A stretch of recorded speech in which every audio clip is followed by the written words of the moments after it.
पहुंच ही नहीं सी सकता। पिंजरे के अंदर लाटा की तरह बैठा जा सकता सी और ना ही सुखे आराम लगाया जा सकता सी।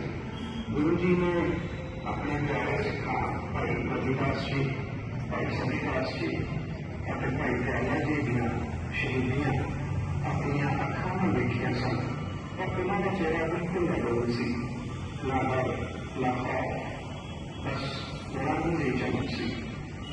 शहीदी का समा जिस दिन आया उस वे गुरु साहब ने कमरे में कढ़िया गया। उन्होंने खूब पानी करके स्नान किया, उन्हें कपड़े लाए और चौक बना के बैठ गए।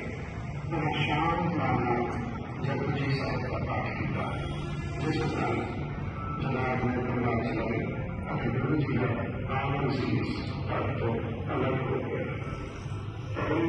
साधना योग किया, शीश दिया, अक्षर दिया।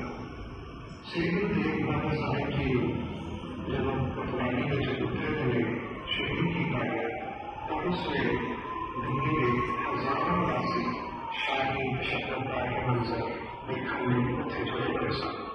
ईद में हजारों नेता सामने गुरु जी का मुक्त शीश तब की बैठ गया। उस घटना में लोगों ने चिट्ठी बोल के था। उस वे भाई जैता जी जो बाद भाई जीवन सिंह जी आए तो बिल्कुल ना हुए। वो गुरु जी का पावन शीश अपने चोरे में लपेट के दिल्ली में गलियां चले गए।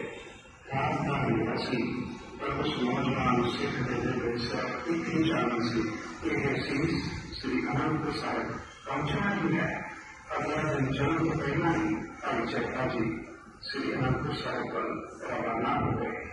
उसमें सारा दिल्ली नगर गहरी रात पहले से भाई जैता जी और कार्य तो पहला दिल्ली नगर दिया अपना पार कर गए।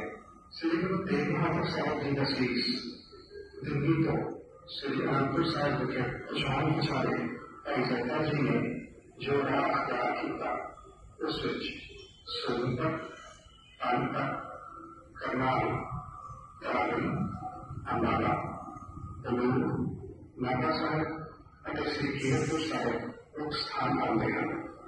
उन्हें अपना पहला मुकाम में 5 दिन लाए सन। 5 दिनों के पहले वालों वो श्री कीरतपुर साहब पहुंचे।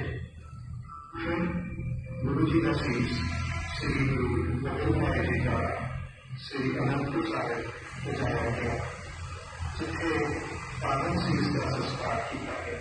उस स्थान के गुरुद्वारा शीश गंज साहिब श्री अनंतपुर साहिब के सुशोभित है।